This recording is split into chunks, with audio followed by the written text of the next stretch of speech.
Nah, respon Anda itu menunjukkan martabat Anda. Dalam prosesnya, itu berhasil. Dengan memanfaatkan politik identitas, maka perjuangan dan usahanya tercapai. Namun, dalam jangka waktu tertentu, politik identitas ini lambat laun akan menjelma menjadi politik kebencian. Nah, lalu bagaimana menghubungkan ini dengan kasus penjara Buya Hamka? Identitas yang berbeda-beda itu dianggap mengancam kelompok PKI pada waktu itu.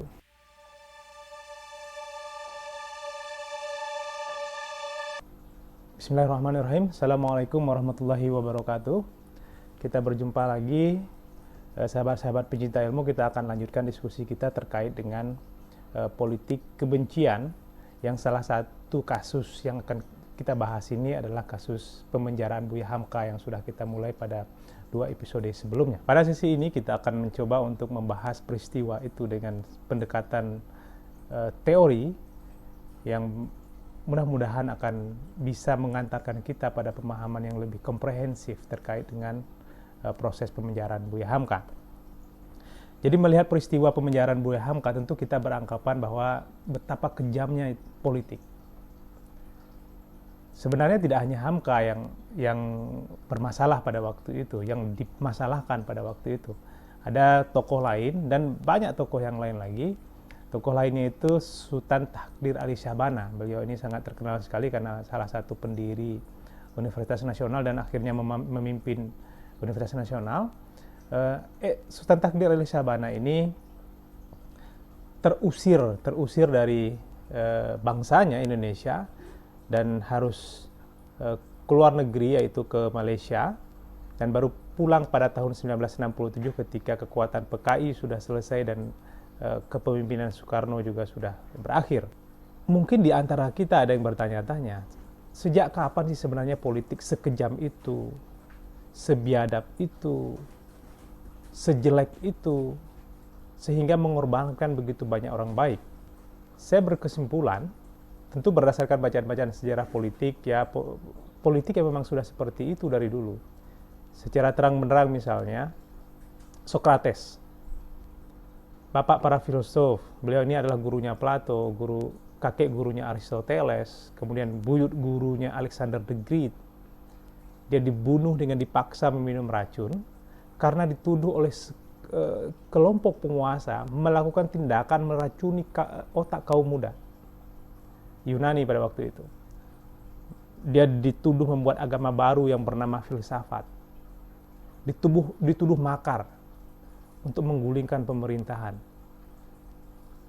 Nah, setelah beliau meninggal, belakangan sejarah akhirnya membuktikan bahwa sebenarnya Socrates hanya pada waktu itu mengganggu kenyamanan para penguasa. Mengganggu kelompok intelektual waktu itu, namanya sofis. Kalau di Yunani namanya sofis.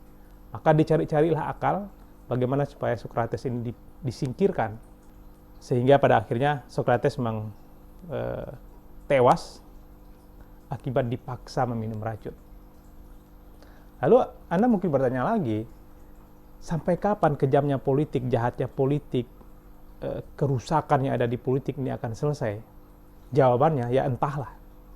Tidak ada yang bisa menjawab itu. Sampai hari ini pun, beribu-ribu bahkan berjuta-juta judul artikel atau judul buku dalam ilmu politik mencoba untuk menggali itu, ya belum bisa. Itu sudah berjalan ribuan tahun. Bahkan itu sudah berjalan ribuan tahun. 5 abad, tadi kejadian Socrates itu 5 abad sebelum Masehi. Bahkan para nabi pun dibegitukan, pembawa wahyu ilahi. Nabi Isa digantung, disalib karena mengganggu kenyamanan penguasa pada waktu itu. Bahkan Nabi Muhammad sekalipun. Kalau para muslim tentu tahu cerita ini. Kalaulah malam rencana pembunuhan Nabi Muhammad itu, beliau tidak lari di bawah bimbingan Abu Bakar Siddiq dan diganti posisi tidurnya dengan Ali bin Abi Thalib, kemungkinan Nabi pun akan menjadi korban dari pembunuhan kelompok penguasa yang tidak menyenangi kekuasaan mereka diganggu. Pola ini berlanjut terus-menerus. Nah, Untuk menjelaskan peristiwa itu, saya akan menempuh pendekatan teoretik yang dikenalkan oleh Francis Fukuyama melalui buku. Ini bukunya bagus sekali, buku Identitas yang berbicara tentang tuntutan atas martabat dan politik kebencian. Nah, buku ini akan mengantarkan ke kita untuk memahami bagaimana perilaku-perilaku itu bisa terjadi. Dan mudah-mudahan nanti kita juga akan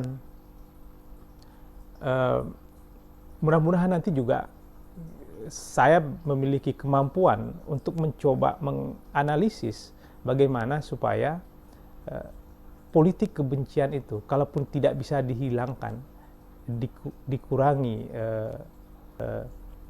pengaruh negatifnya. Bagus sekali kalau Anda ingin mempelajari buku ini, bisa didapat dari toko-toko terdekat. Ini dicetak, baru saja dicetak di Amerika, itu dicetak tahun 2018 dan di Indonesia baru dicetak bulan Maret tahun 2020 yang lalu. Alhamdulillah saya berkesempatan memiliki pada bulan Maret itu. Harganya juga murah, 79.000.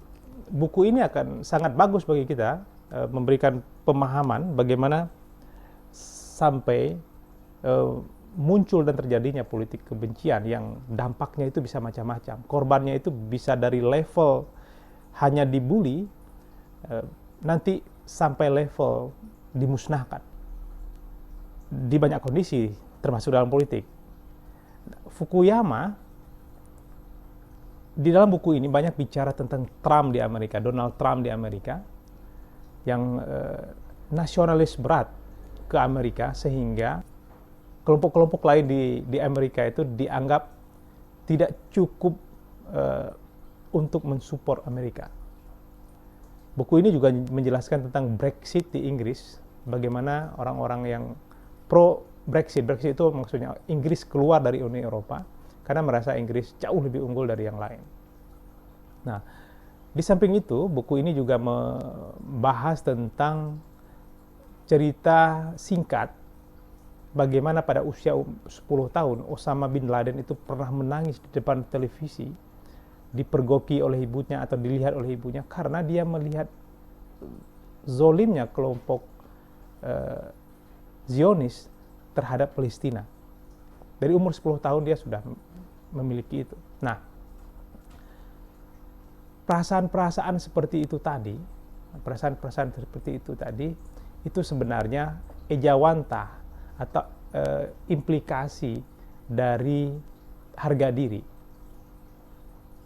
Jadi kita memulai analisis ini dari persoalan harga diri, yang dalam buku ini disebut dengan martabat. Harga diri disebut dengan martabat. Jadi kalau ada bahasa tentang harga diri, itu martabat maksudnya. Harga diri itu pada masing-masing orang itu berbeda-beda. Pada masing-masing kelompok itu berbeda-beda. Dan pada masing-masing waktu itu berbeda-beda juga.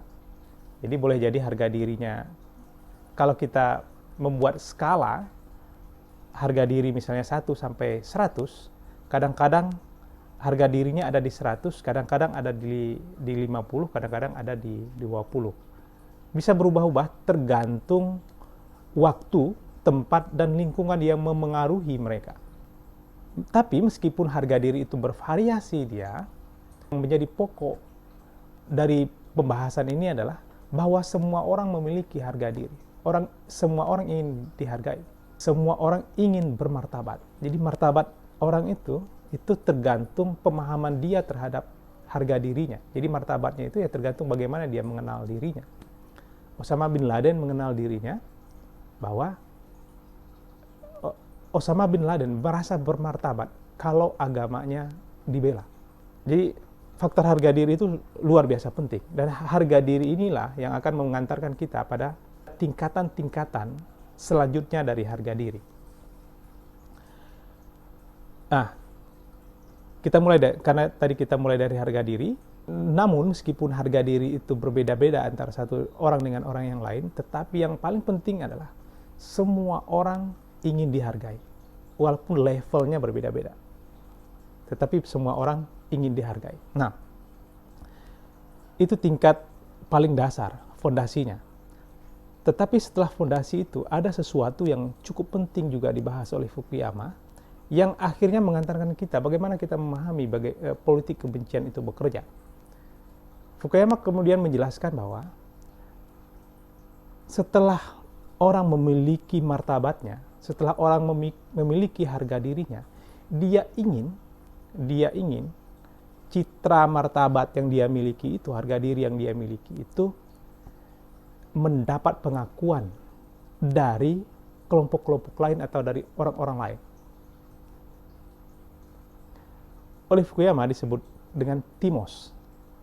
Jadi timos itu adalah pengakuan dari orang lain.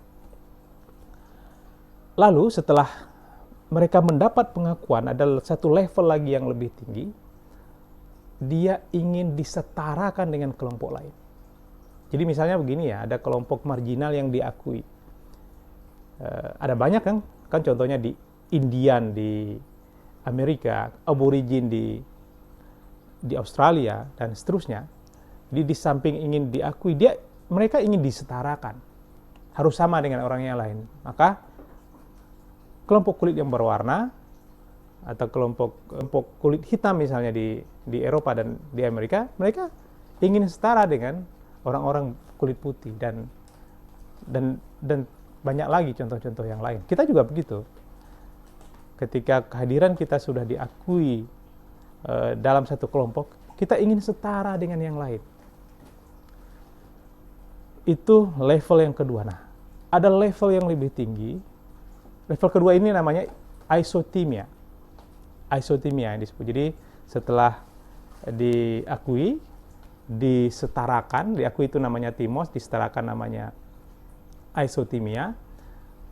Dan satu lagi, ada lagi orang yang sudah diakui, sudah sama derajatnya dengan yang lain. Ada lagi kelompok orang yang ingin menjadi lebih unggul dari yang lain. Oleh Fukuyama itu disebut dengan megalotimia. Megalotimia ini adalah kelompok orang-orang yang ingin unggul dari yang lain. Nah, contohnya Donald Trump, contohnya teman-teman kita dari yang pro Brexit di Inggris. Di sini juga pasti ada yang begitu. Dalam sebuah organisasi ada yang seperti itu. Dalam sebuah pemerintahan ada yang seperti itu. Dalam satu kantor itu ada yang seperti itu. Ada orang yang sampai cukup di pengakuan, ada yang sampai harus sederajat dengan orang lain, kalau tidak dia akan marah, dia akan bergejolak. Ada orang yang ingin lebih tinggi dari yang lain, yang namanya megalotimia. Nah, sikap yang terakhir ini yang seperti saya sampaikan tadi itu membawa Inggris Brexit dari Uni Eropa dan sikap ultranasionalisme Trump. Martabat ini memiliki sudut pandang sendiri bagaimana ia harus bersikap dan bagaimana lingkungan harus bersikap terhadapnya. Contoh, Anda misalnya memiliki martabat tertentu, punya harga diri, sekira di suatu kesempatan Anda berada di suatu acara pesta atau jamuan, datanglah orang penting misalnya. Bisa pejabat, bisa orang kaya, atau lainnya. Dia menyapa orang-orang lain dan dengan hangat dan berbincang riang gembira. Sampai pada giliran Anda harusnya dia melakukan hal yang sama, ternyata dia hanya menyapa sekedarnya saja, ya basa-basi begitu. Nah, apa yang menjadi respon Anda terhadap perilakunya? Nah, respon Anda itu menunjukkan martabat Anda. Di level mana martabat Anda? Ketika ada sesuatu yang dalam diri Anda memberontak terhadap perilaku itu, maka itu adalah level martabat Anda. Jadi martabat orang itu seperti yang kita sampaikan tadi, levelnya macam-macam.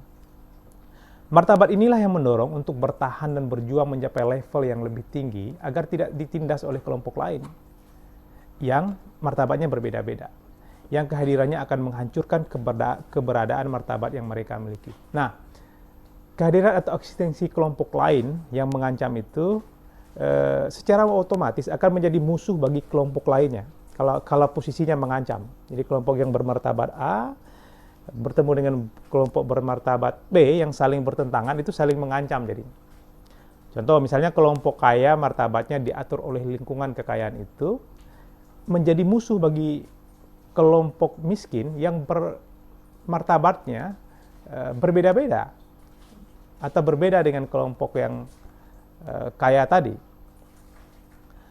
Kehadiran mereka masing-masing dianggap menjadi ancaman bagi yang lain. Ancaman ini menjadi kebencian akhirnya. Nah, kehadiran mereka yang masing-masing dianggap menjadi ancaman bagi yang lain, itu pada akhirnya akan memunculkan politik kebencian. Jadi sehingga orang ketika orang merasa terancam oleh kelompok lain, maka mereka akan membenci kelompok yang lain itu.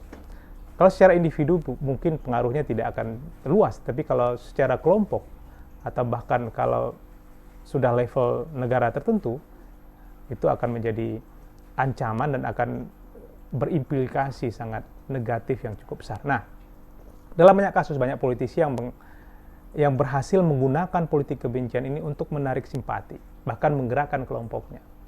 Akibatnya, kelompok yang identitasnya sama akan cenderung lebih mudah melakukan pembelaan dan perjuangan untuk kelompoknya. Pada banyak kesempatan politik, seringkali memanfaatkan politik identitas ini, dan dalam prosesnya itu berhasil. Dengan memanfaatkan politik identitas, maka perjuangan dan usahanya tercapai. Namun, dalam jangka waktu tertentu, politik identitas ini lambat laun akan menjelma menjadi politik kebencian. Nah, lalu bagaimana menghubungkan ini dengan kasus penjara Buya Hamka? Identitas yang berbeda-beda itu dianggap mengancam kelompok PKI pada waktu itu, dan mereka berusaha untuk menyingkirkan Hamka atau orang-orang yang mirip dengan Hamka yang mengancam keberadaan mereka PKI itu. Nah, politik semacam ini jamak dipakai oleh kelompok penguasa untuk membungkap kelompok lain yang dianggap mengancam keberadaan dan kekuasaan mereka.